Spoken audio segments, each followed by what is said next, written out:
Hej, Syddanmark i bevægelse. Tusind tak for nogle fantastiske dage i Rødekro og i Tønder og i Sønderborg i forhold til vores 3 timers fitness power event. Det var super fedt at være sammen med næsten 275 dejlige, friske piger og drenge. Det var mega fedt at se at brænde en masse energi af, og alle gjorde det bedste, man havde lært.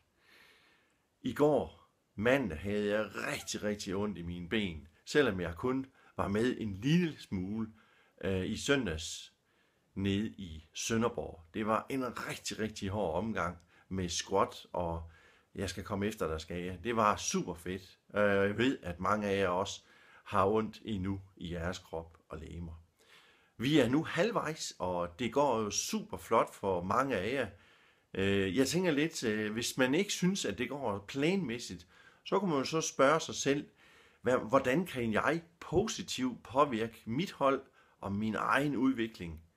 Og så tænk lidt positivt i forhold til, hvad kan jeg selv gøre for at sætte gang i min nye livsstil?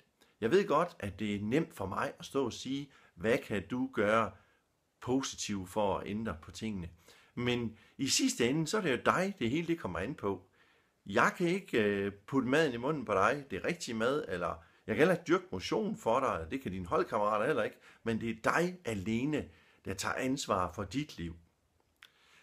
Har du brug for støtte, så tag fat i dine holdkammerater, for der er rigtig mange gode mennesker, der vil hjælpe dig med at komme videre med din nye livsstil. Og jeg synes, der er rigtig mange mennesker, deltagere, som gør det super flot for at dyrke helt vildt meget motion.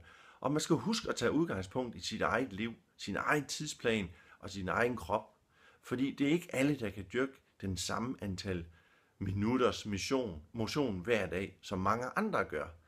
Og nogle er mere overvægtige end andre, nogle har behov for at tage sig meget, og nogle har behov for at tage sig mindre. Vi er alle sammen forskellige. Derfor er det vigtigt, at du hele tiden tager udgangspunkt i dig selv, og tænker på, at det er en proces, du er i, og du har et mål med din nye livsstil. Jeg synes, du klarer det super flot, og bliver ved med at tænke positivt, og tro på, at du kan komme i mål i den sidste ende. Tænk på, hvad det er for en følelse, du vil stå med, når du er færdig. En følelse af, at det her det bliver en succes, så bliver det også en succes.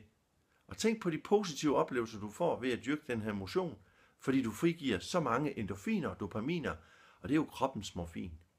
Så bliv ved med at fokusere på det positive, og så få en dejlig, sjov oplevelse ud af det her. Og bliv ved med at træne, som det nu passer dig. Klø på, vi er halvvejs, og der er stadigvæk flere uger at gøre godt med. Vi ses, held og lykke, hej hej.